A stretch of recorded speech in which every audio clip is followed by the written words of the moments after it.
Να σταματήσουν οι σκοτωμοί, αυτό το εμπάργκο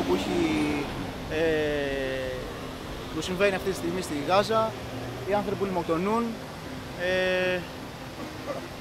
Απαιτούμε να δημιουργηθεί μια αντίδραση σε αυτό από όλο τον υπόλοιπο κόσμο και να μην λειτουργεί το Ισραήλ με τις πλάτες του ΝΑΤΟ και με τις πλάτες της Δύσης, αυτό που το οποίο κάνει αυτή τη στιγμή, αυτή τη δολοφονία.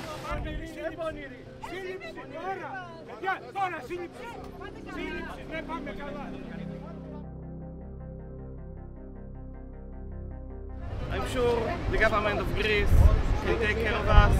We see all the police here. I feel safe. I'm not scared. I'm proud to be Israel. I'm proud to come here, and I love Greece.